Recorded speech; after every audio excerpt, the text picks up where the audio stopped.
বলেছিলাম যে ছেলেকে মোটরসাইকেল কিনে দেওয়ার চাইতে একটা বউ কিনে দেন,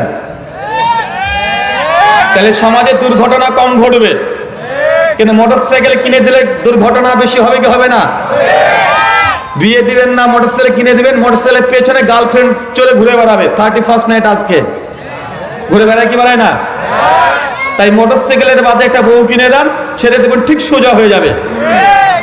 মেয়েরাই পারে ছেলেদেরকে সোজা করতে অথবা বাঁকা করতে।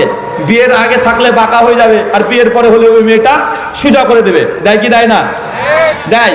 মার্ক জুকারবার্গ ফেসবুক আবিষ্কার করেছে কেন? জাস্ট তার একটু জীবনী লাইফটা পড়ে নেবেন। মার্ক জুকারবার্গের ফেসবুক আবিষ্কারের পেছনেও তার গার্লফ্রেন্ডের অনেক বড় ভূমিকা ছিল। জানা আছে নাকি আপনাদের স্টোরি? হ্যাঁ, কারণ মার্ক জুকারবার্গ যখন গার্লফ্রেন্ডের সঙ্গে প্রেম করতো, মার্ক জুকারবার্গকে তখন সমস্ত সোশ্যাল মিডিয়া তখনকার যুগে যা ছিল সবগুলো থেকে ব্লক করে দিয়েছিল তার গার্লফ্রেন্ড। মার্ক জুকারবার্গ যোগাযোগ করার জন্য ফেসবুক মানে ব্যক্তিগত মেসেঞ্জারের মতো আবিষ্কার করেছিল। তারপরে তার ইউনিভার্সিটির জন্য উন্মুক্ত করেছে। যখন দেখছে জনপ্রিয় হচ্ছে গোটা বিশ্ব জগতে, এমন ব্যবসা করছে কোটি কোটি মার্কিন ডলার।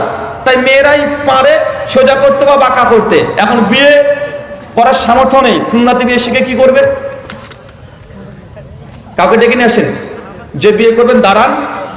মেয়েরা যদি থাকে, পছন্দের কেউ থাকলে নিয়ে আসেন, এখানে বিয়ে পুড়িয়ে দিই, দেখিয়ে দিই, টাকা পয়সা লাগবে না, ফ্রিতে।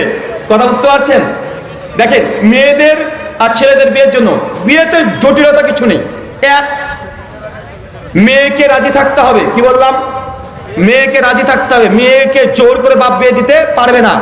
জোর করে বিয়ে দিলে মেয়ে যদি অবজেকশন দেয় ইসলামী আদালতে, বিয়ে বাতিল হয়ে যাবে। দুই, মেয়ে রাজি, মেয়ের বাপ যদি রাজি না হয়, বিয়ে বাতিল হবে।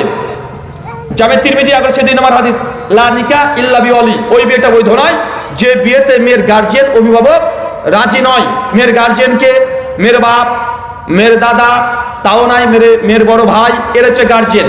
মেয়ের খালা অভিভাবক না। অনেক খালা আছে না, মাতব্বারি করে, দেখে মেয়েটাকে বের করে চলে এসছে, এই তোর বাপ বিয়ে দেবে না তো কি হয়েছে, আমি বিয়ে দিয়ে দেবো, বলে না ভাইজান? তাই বোঝা যায় যে পালিয়ে গিয়ে বিয়ে করা জায়েজ নয়, হারাম। কি কথা বলেন? পালিয়ে গিয়ে বিয়ে করা জায়েজ নয়, হারাম। তিন, মেয়ে রাজি, মেয়ের বাপ রাজি, যথেষ্ট হয়ে গেছে।